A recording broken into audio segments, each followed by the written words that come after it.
સંજેલી તાલુકામાં કોટા ગામે રામદેવ ફળિયામાં એમજીવીસીએલની ઘોર બેદરકારી સામે આવી। મળતી માહિતી મુજબ સંજેલી તાલુકામાં કોટા ગામે 3 ફેસની લાઇન નીચે આવી ગઈ છે। જમીન સાથે અડી જવાથી ખેડૂત ખેતી ના કરવા માટે મજબૂર બન્યો છે। અઠવાડિયા પહેલાની ઘટના છે। ભામણની શું તંત્ર ઘોર નિંદ્રામાં સૂતું છે। ખેડૂત દ્વારા ભેદી મનસુખભાઈ ગુરસિંહભાઈ દ્વારા રજૂઆત કરવા છતાં એમજીવીસીએલ કોઈ ધ્યાનમાં લેતું નથી। જ્યારે ખેડૂત મરી જશે ત્યારે તંત્ર દોડતું થશે। હવે જોવાનું રહ્યું છે કે ભેદી મનસુખભાઈની ખેતી માવઠાની અસરને કારણે નિષ્ફળ ગઈ છે અને ખેડૂતનો ઊભો પાક પલળીને ભારે નુકસાન થવા પામી હતું અને હવે નવી ખેતી કરવાના છે। ત્યારે 3 ફેસ લાઇનને લઈને હવે ખેડૂત ખેતી કરશે કે નહીં કરે એ મૂંઝવણીમાં પડ્યા છે। આપનું નામ?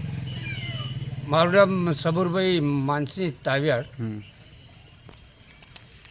આજ રોજ તમે મીડિયાવાળા મારા થકી હાજર થયા કહેવાથી તો સારું કે ગામડાની અંદર કોઈ પંચાયતમાં કોઈ લાઇનમાં હેલ્પર પણ કોણ છે કે ક્યાં છે કે એ અમને ખબર નથી। આજે લાઈનો ઉપર વાયરો આપણે વેલાઓ ચડેલા છે, લાઈનો નીચે પડેલી છે, વત્તામાં ઘણું બધું નુકસાન થઈ રહ્યું છે। આજે ખેડૂતો ગરીબ તો જે છે તે બધું ગામડામાં જ ગરીબાઈ છે। કોઈ જીઈબીવાળા કોઈ ધ્યાન નથી ધરતા અને કોઈ કહેવાથી કમ્પ્લેન આવવાથી કોઈ આવતું નથી અને આવવા દેતા નથી। કોઈ કહેતું પણ નથી કે કોણ છે કે આ લાઇનમાં કોણ હેલ્પર, આ લાઇનમાં કોણ હેલ્પર છે। કોઈ હેલ્પર પણ આવવા તૈયાર નથી।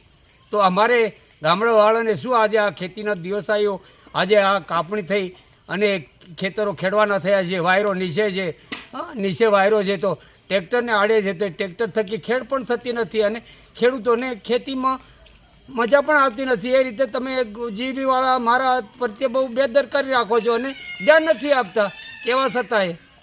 તો એમાં અમારું એક જ મંતવ્ય છે કે જીબીવાળા ગામડાની અંદર વધારે ધ્યાન આપે, કેમ કે ખેતીવાડી ગામડામાં ચાલે છે અને લાઈનો ખુલ્લે આમ છે અને ઝાડો ઉપર થાંભલા ઉપર હમણાં વહેલા ચડેલા છે।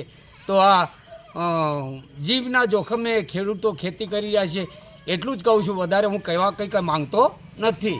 આપનું નામ? મારું નામ સબુરભાઈ તાવિયાડ। પૂરાભાઈ, હવે મારે લાઈનમાં આમાં ખેતી કરવાની છે સાહેબ, અને લાઈન ન દેતા આજે મારી ખેતી થાય નહીં, એટલે વાળા થકી હાજરી જાય તો સારું કે મને પાણી બાહુ મેળવું પડે ને મારી ખેતી બગડે। હવે નુકસાન તો જાય કે મારું શું જાય કે